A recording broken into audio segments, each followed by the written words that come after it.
Let's go! UFC 325, baby! Let's go! Let's get hype. This Saturday, 325, Sydney, Australia, 5 p.m. early prelims, 9 p.m. main events. Let's go. It's gonna be on Saturday.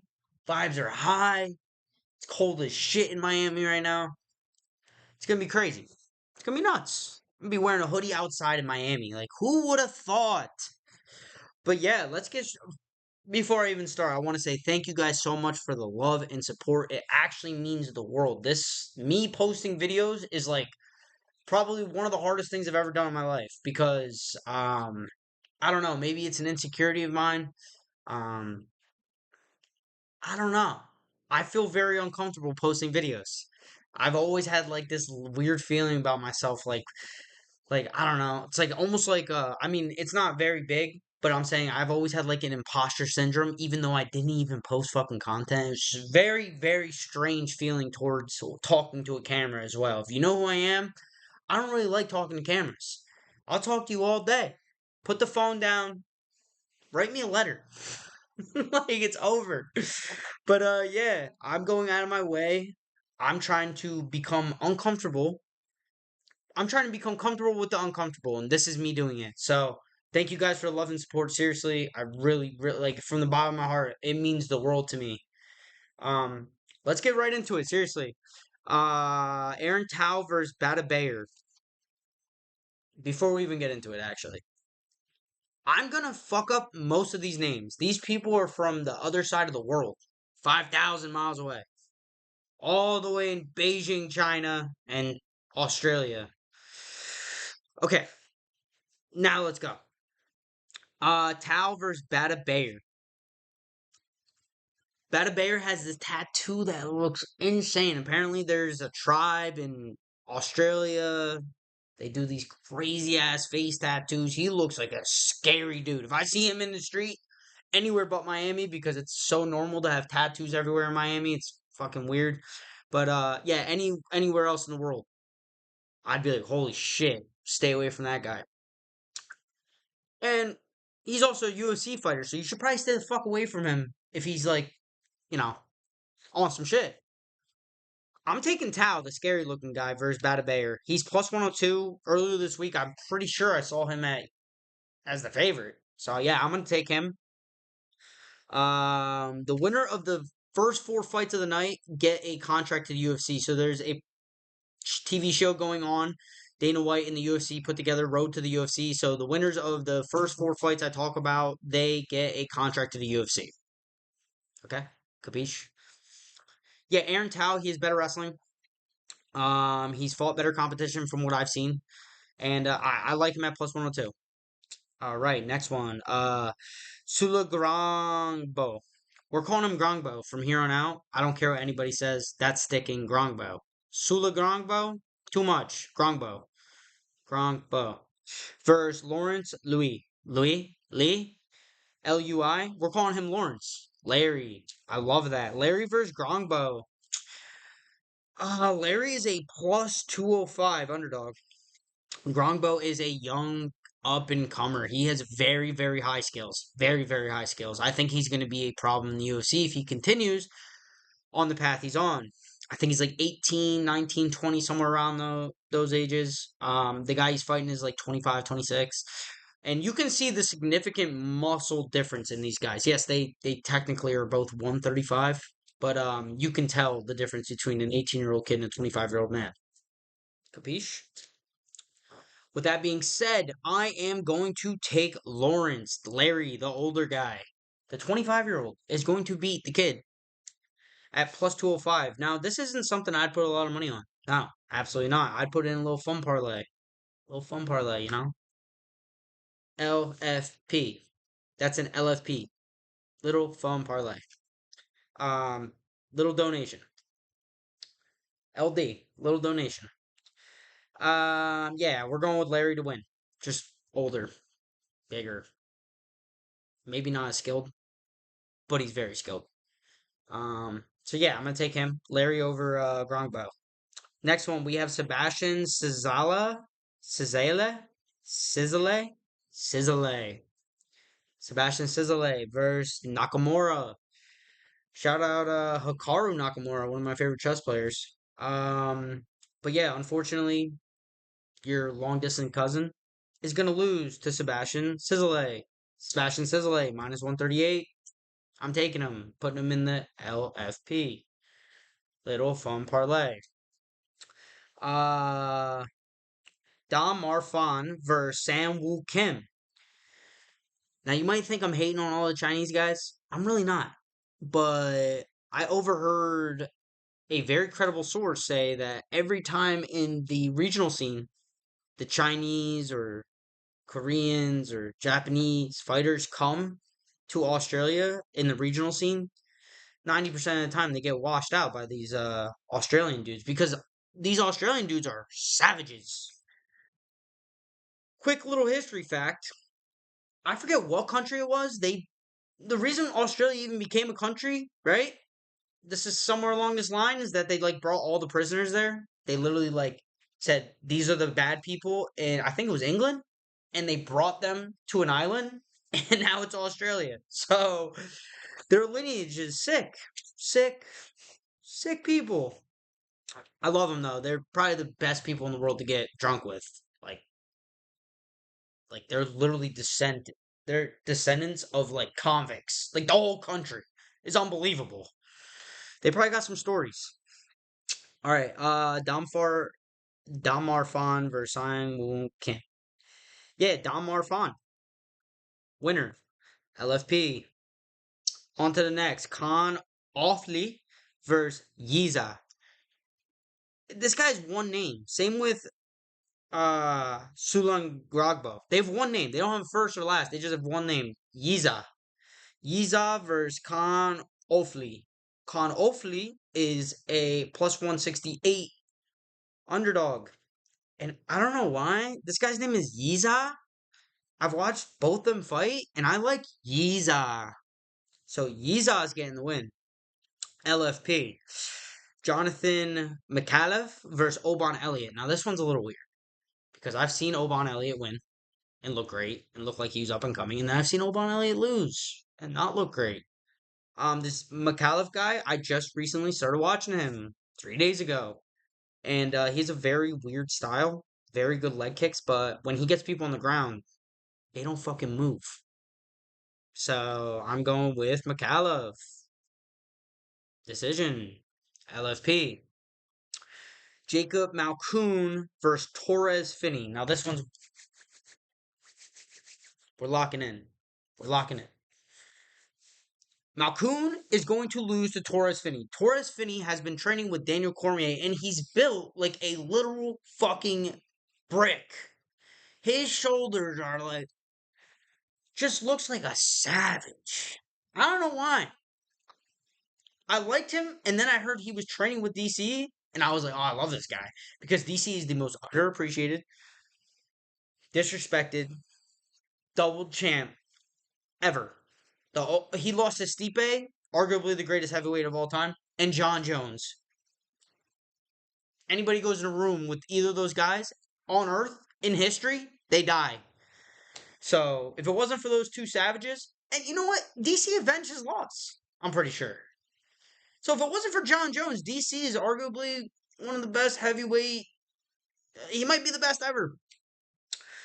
So yeah, once I heard he was training with him, and DC also is probably the best wrestler in UFC history. He lost the NCAA title to Kale Sanderson. Undefeated, never lost in college. Goes to Penn State as the coach. Has the most dual wins in a row in college wrestling history. Shout out Penn State. Yes, their coach beat DC, I think, for his third national title. So, yeah, he keeps running into the GOATs. He loses to John Jones. He loses to Kale. If it wasn't for the two maybe greatest combat sports athletes ever, arguably top five, DC's probably number one. And he's training Finney. So, shout out Finney. He doesn't have the best gas tank, I don't think. But yeah, I like him to upset. Plus 122. Now, this one we're not going to put in a little fun parlay. We probably just take that straight up. And it's early fight, so if it's an early fight, we still have time to get it back if he loses, which I don't think he is. Okay, we got Cody Brunage versus Rowston. Now, Cody Brunage is the weirdest fighter ever. His last 4 fights went win, no contest, draw, loss. If you can name another fighter to ever have those 4 fights in a row, you can't. That is the craziest thing I've ever heard. Win, no contest, draw, loss. I know it goes loss at the end and win. I don't know if it goes win, draw, no contest, loss, or win, no contest, draw, loss. You know what I'm saying? But it's still crazy. And I've seen him look really good from what I've been watching. He has moments. Then he fades. And then he gets his eye poked or kicked in the nuts. Something happens. Weird, weird energy with this guy. And Cam Rowston's going to get it done. That's why he's minus 340. That's little fun parlay. LFP. Billy Elkallah versus Junior Tafa. Billy Elkallah is minus 250 and he's really good. He's more in like the take him with another leg parlay, like a 2-legger, minus 250, and then try to find something else at minus 250. Make that like minus 104, plus 100, minus 110. Put some cheese on that, maybe a unit, maybe half a unit, somewhere around there. Yeah, but he gets it done, in my opinion. Now, bang. This is what we've been waiting for. I'm actually going to save this one for the end.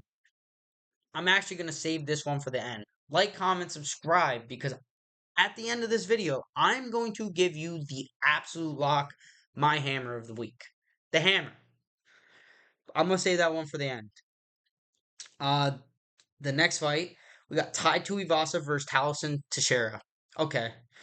Tai Tuivasa was like 350 pounds 8 months ago. He opened up a weed store in Thailand. He also has his own brewery. He's enjoying his life. He's coming off 5 straight losses. If you can name a fighter right now in UFC history that has lost 5 straight fights and continued to be in the UFC, I'd be surprised. That's how big his fan base is. This place is going to go nuts for Tai Tuivasa.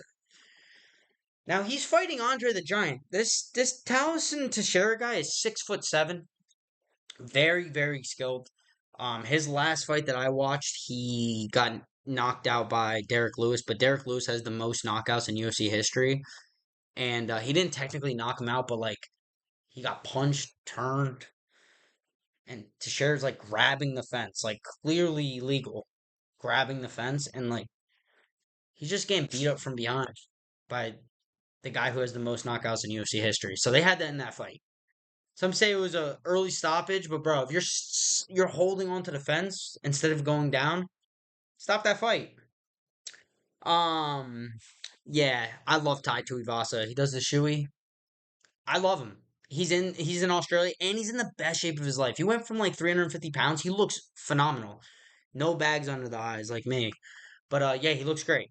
I love him by KO. Just that's LFP plus. So that's the little fun parlay plus plus plus. Like that's just a donation to FanDuel. Like thank you.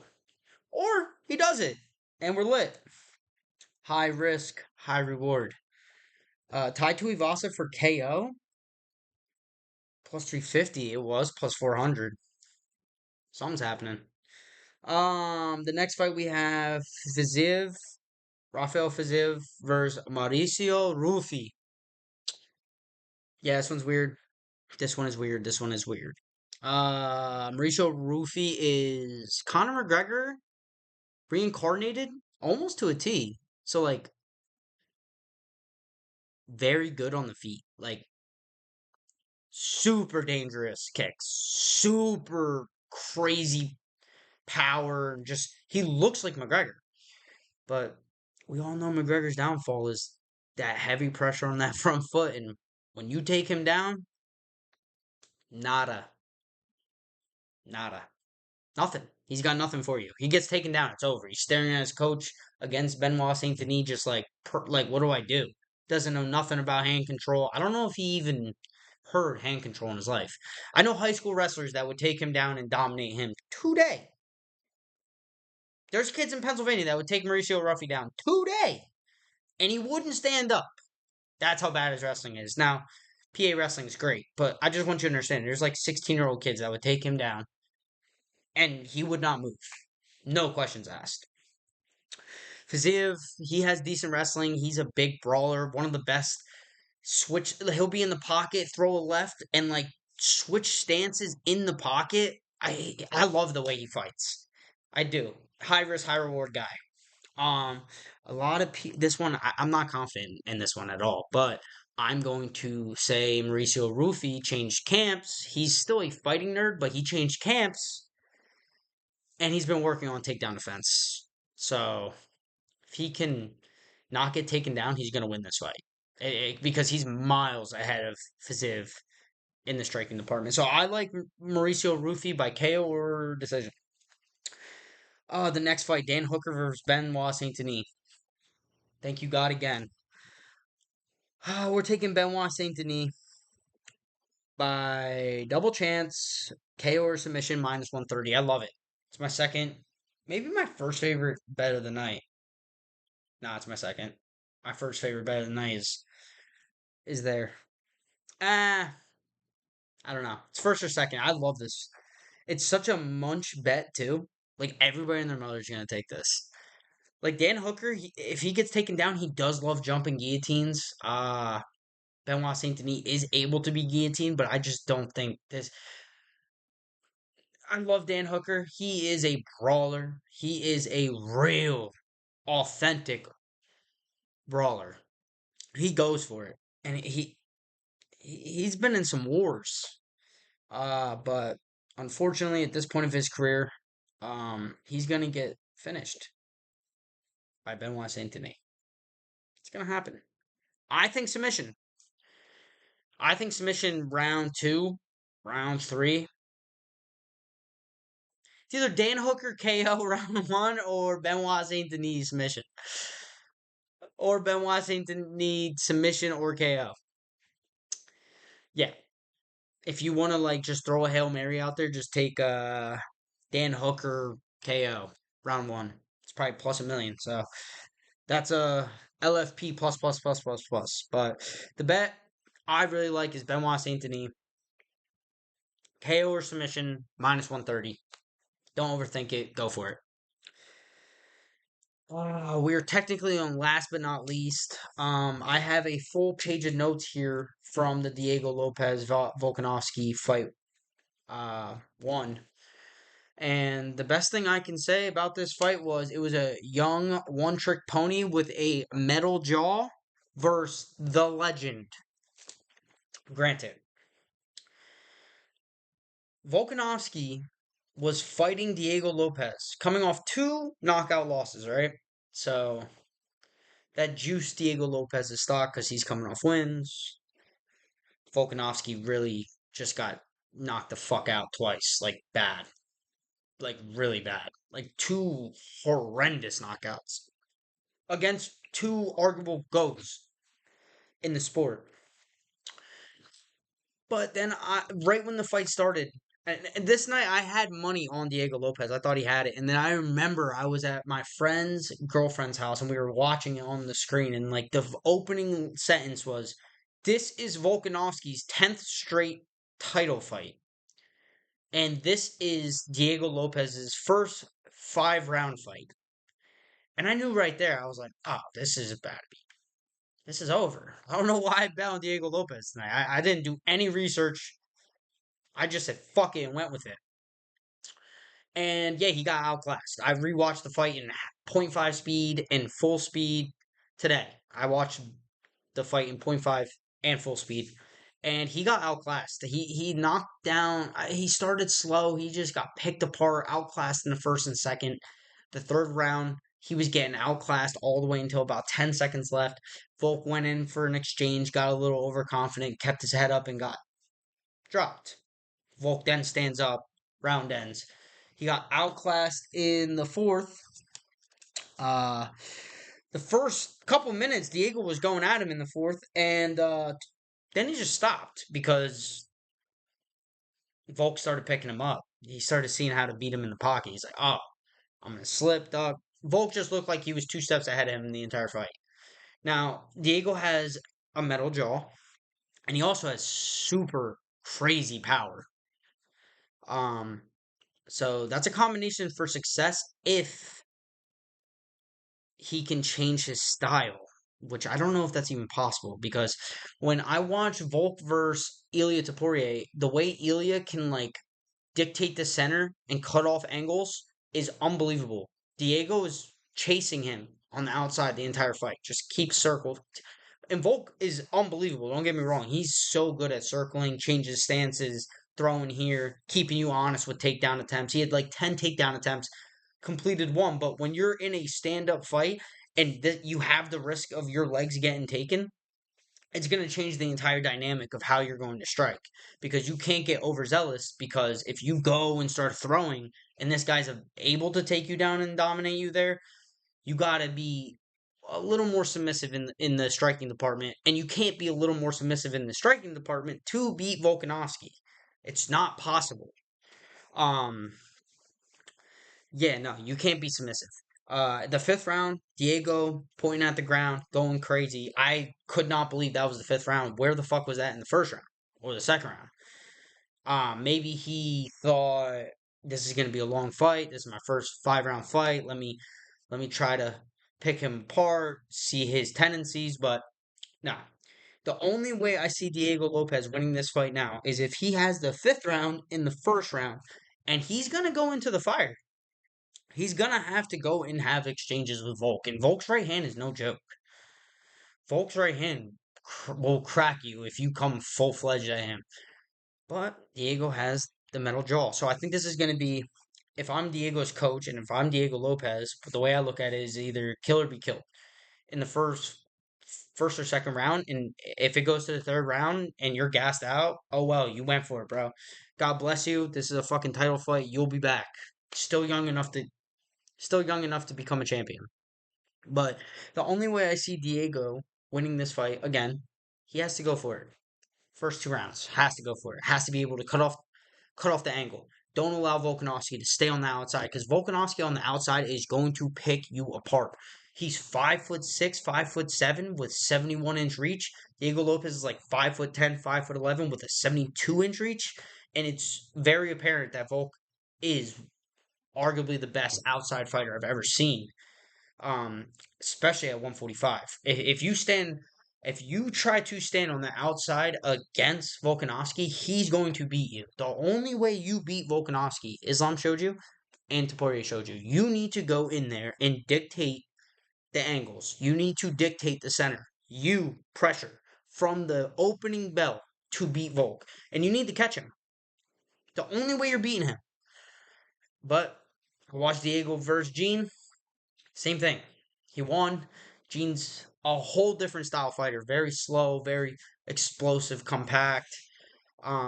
Looking very, very skilled. Like some of the craziest punches, and his teep kick up to the head was off the rip. Boom, touching his forehead with the toe. I'm like, all right, this is crazy. But Diego got a lucky takedown, in my opinion.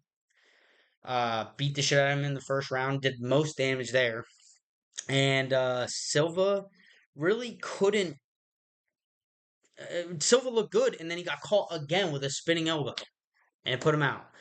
Um, Two very unlucky scenarios for Gene Silva in that fight.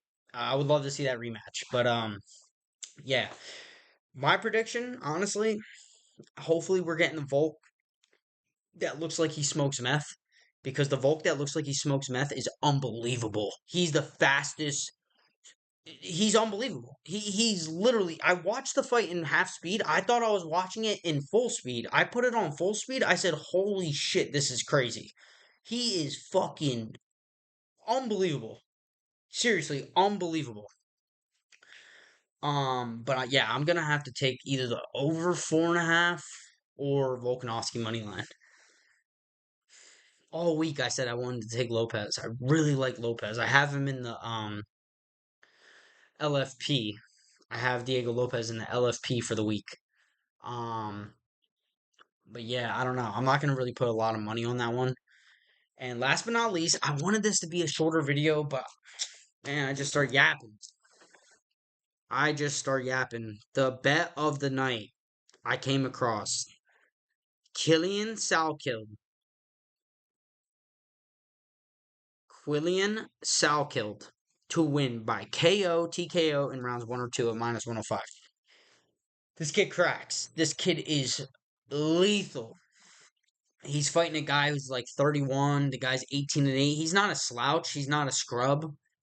Pretty sure he's fighting on short notice. And I think this kid is looking to climb the rankings with this one. And he's gonna have to put on a performance. Big opportunity for him. And I think this kid gets it done in the first or second round KO. It's my number one bet of the week. I love this bet. Hopefully I'm not eating my words next week when I do the recap. But yeah. So I got Quillian Salkid to win by KO TKO in rounds 1 or 2. That's minus 105. And then I got Benoît Saint Denis by KO or submission minus 130. Again, guys, thank you so much for the love and support. If you know who I am, you know this is. I, I'm not the best at speaking on camera, I don't think. I do like speaking, and I do feel like I have the ability to bring value to the table if I lock in and actually do all the research and watch all the film. So you guys don't have to. And I'm gonna continue doing this no matter what. But yeah, a lot of kind words and a lot of kind words this week, and it like really surprised me. There's a lot of people that believe in me, so um, I don't want to half-ass this. First couple videos, I kind of just went with it. I'm gonna continue to be better. I'm gonna continue to try to scale this, and see where it can go. Again, I love you guys, and like, comment. You be you. I'ma be me. God bless.